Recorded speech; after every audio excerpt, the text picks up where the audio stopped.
Hi everyone, thanks for joining me. In this presentation, I'm going to walk you through a case study that really made me think about ethics, leadership, and how decisions made under pressure can reflect on an organization's values. The scenario involves a transferred employee, and as I read through it, I found myself putting myself right in the administrator's shoes.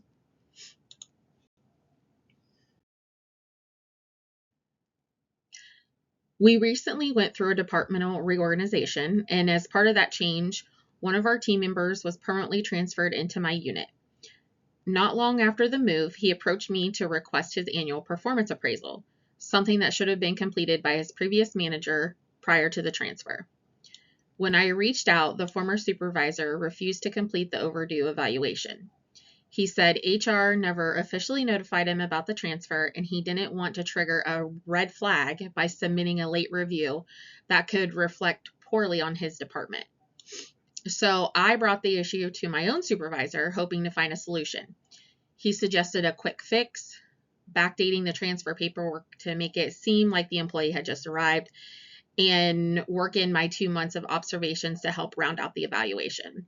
He reassured me that this was common practice, something that happens all the time, and technically not illegal.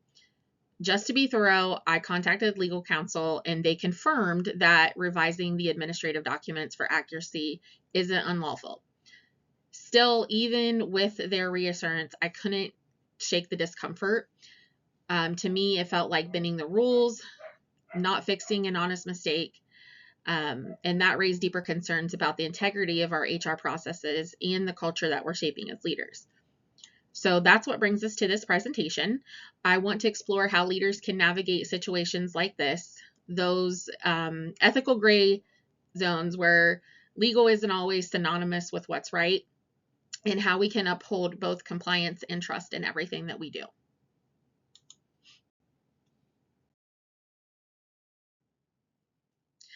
Now that I've walked you through the overview of my scenario, let's take a look at what I'll be digging into today. First, I'll explore the ethical questions around documenting someone's performance after the fact. Where's the line between correcting an oversight and manipulating official records?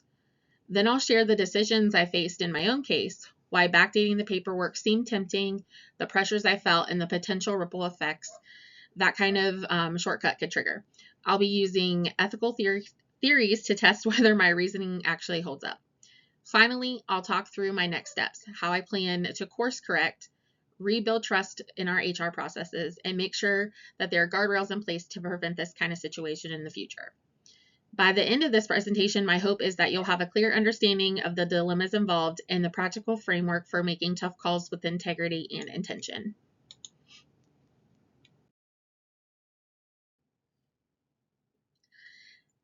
Now let's shift the spotlight to the key question in this case. What would I do in this situation? Let's start with the documents. I made a clear decision, and that was I would not change the transfer date as my supervisor suggested. Altering the records or altering official records, even when it's labeled a correction, undermines transparency and erodes trust. It might feel like a quick fix in the moment, but it sets a dangerous precedent and opens the door to accountability gaps across our HR system. Next, confronting the supervisor. I believe it's important to speak up respectfully but directly.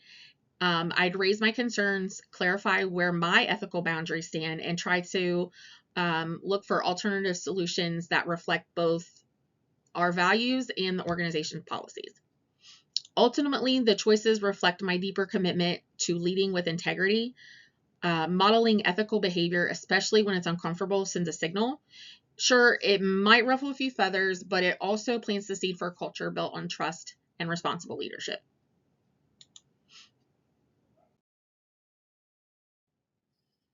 So why did I choose not to change the documents?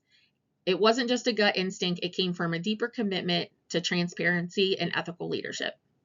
First, my supervisor's request to backdate performance record goes against our responsibility to report accurately. When we start adjusting timelines to make things more convenient, we risk weakening the foundation of our performance systems. Second, changing the dates doesn't just hide a delay, it distorts the bigger picture. It blurs what actually triggered the issue, makes it harder to identify the root causes, and ultimately prevents us from making meaningful improvements moving forward. And yes, confronting my supervisor wouldn't be easy, but I believe honest communication is worth that discomfort. It shows that ethical leadership just isn't a buzzword. It's something we practice, especially when the stakes are high. It's about being comfortable in the uncomfortable. Lastly, this isn't just about my personal values. It's backed by our organization's own mission statement. When we lead with integrity, we're actively reflecting those values and helping shape a culture where doing the right thing isn't the exception, it's the norm.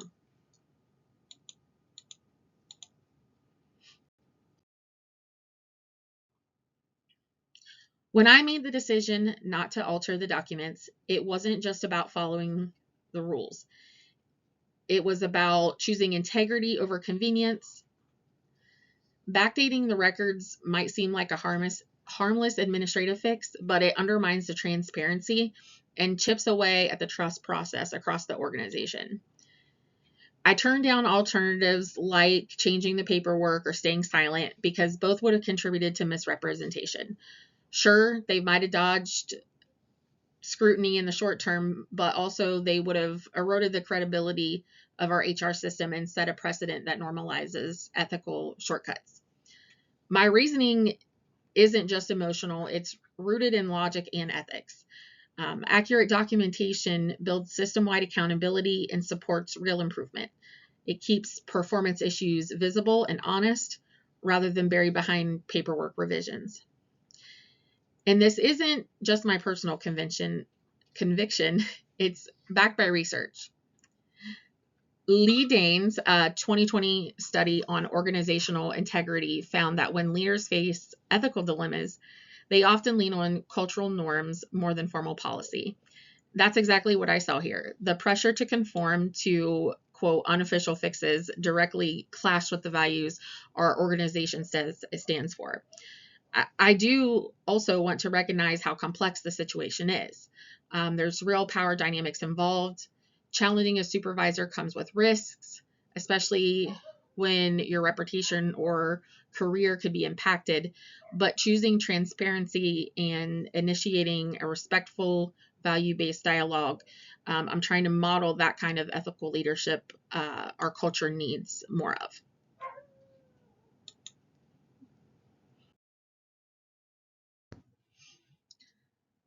After deciding not to alter the documents, I knew my next steps had to be values driven and legally sound, but also mindful of the broader organizational climate.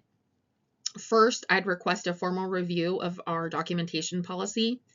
If this kind of ambiguity keeps popping up, then it's just not a one-time issue. It's a sign of something systemic. Clarifying expectations protects both staff and leadership from future missteps. Next, I'd like to meet with HR to address the performance appraisal gap. Who is responsible for these evaluations after a transfer? That needs to be clearly defined. It also advocates for stronger transition protocols to prevent this kind of confusion from happening again. Third, I document all of the conversations, not to escalate anything, but just to ensure legal transparency. It's about creating a record that reflects integrity and accountability. Then I propose a system-wide briefing to clarify evaluation roles during reorganizations. This just isn't about my case, it's about preventing burnout and confusion across the board. And finally, I'd maintain professionalism while asserting my ethical boundaries. That means speaking up respectfully, even when it's uncomfortable. These steps aren't just practical, they're protective. Al-Sadan points out unclear leadership expectations and weak support systems are major contributors to professional burnout in nursing. By proactively addressing policy gaps and role confusion, we reduce occupational pressure and help build a culture of support. This isn't just about solving a problem. It's about shaping a healthier, more transparent workplace.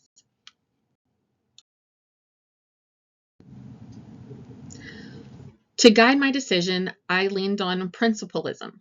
a foundation ethical framework in healthcare that emphasizes autonomy, beneficence, and non-maleficence, and justice.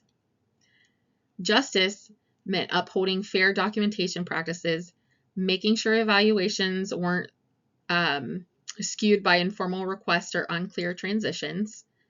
Autonomy reminded me that employees deserve honest, respectful evaluations. Manipulating records strips them of that and the chance to grow from authentic feedback. Non-maleficence was about avoiding harm, not just to the employee's record, but to HR's credibility and my own integrity as a leader. And so this framework just isn't theoretical, it's actionable. It aligns with the findings from Slemp and co-authors who showed that leader autonomy support significantly improves workplace motivation and well-being. When leaders respect autonomy and foster transparent environments, they reduce burnout and build trust. In healthcare, where ethical tensions run high and decisions ripple across entire systems, principalism reminds us that leadership just isn't about efficiency, it's about integrity. Supporting autonomy and justice isn't optional, it's essential.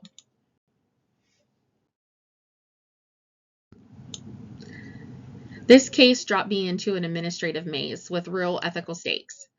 A transferred employee requested his performance evaluation, but confusion brewed over who held responsibility. I was new in my role and suddenly being asked to revise official documents to correct what others dismissed as a harmless error. That's when theory became practice. Communication and critical analysis weren't abstract concepts anymore. They were the tools that I leaned on to navigate ambiguity. I coordinated across departments, asked uncomfortable questions, and sought legal counsel. But even when the answer was technically legal, I pressed on. Is it right? Is it ethical? Slemp and co-authors helped frame my thinking. Leader autonomy support empowers individuals to act with integrity, even under pressure. That became my compass. I didn't just follow policy, I honored principle. The situation demanded more than a quick fix. I wasn't trying to escape a challenging moment, I was focused on the long-term impact. What does document falsification mean for trust, team morale, and integrity for our institutional culture? Al-Sadan shaped that perspective. Destructive leadership doesn't just create immediate conflict, it weakens resilience and fuels burnout. Rather than accept business as usual, I recommended structural improvements, including clear appraisal protocols during staff transfers. This wasn't just academic theory, it was the live demonstration of what it means to lead in healthcare. These principles weren't passive knowledge, they were active guardrails. They didn't just help me know better, they helped me lead better.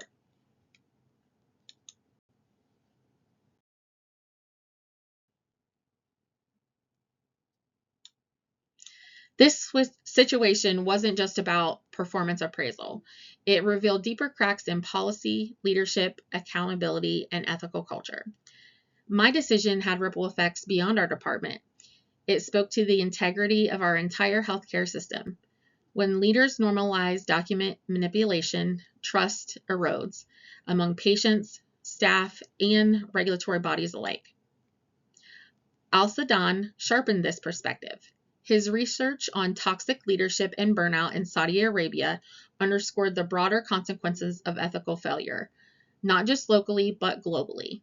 It reminded me that leadership choices aren't confined to one institution or community. The stakes are universal.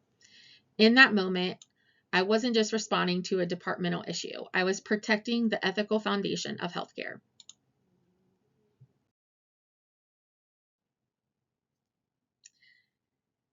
This wasn't just a policy dilemma, it was an ethical pressure test.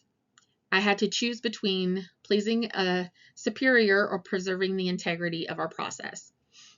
In that moment, I leaned into moral courage, knowing that staying silent might cost more than the risk of speaking up. Tilbert's critique of principalism challenged me to move past service level compliance towards deeper reflection on organizational responsibility. And Hansen and Dane reminded me that institutional ethics are shaped by everyday decisions, not just formal policies.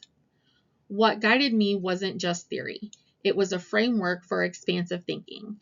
I asked not just what should I do, but what kind of system am I reinforcing with this choice? That's how learning outcomes transcend the classroom. They become tools for leading with integrity under fire.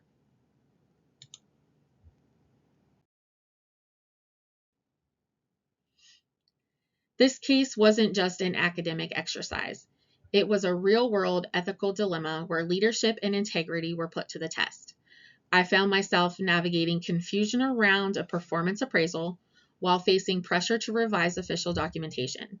But instead of choosing convenience, I leaned on the frameworks I've developed, communication, analytical thinking, and ethical reasoning, to evaluate the broader impact of my decisions.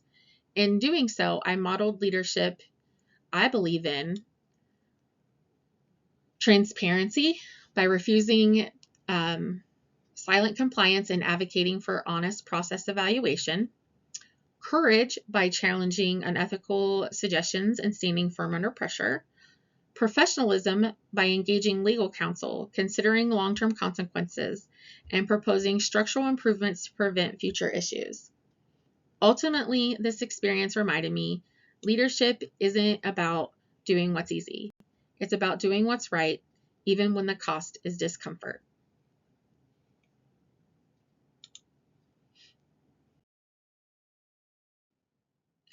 As we close, I want to acknowledge the key scholars who shaped my thinking and helped frame the ethical and leadership dimensions of this case. These works, from autonomy supportive leadership to critiques of principalism and global insights on burnout, provided the theoretical grounding for my decisions. Each source reflects a meaningful layer of how academic knowledge translates into action. Thank you.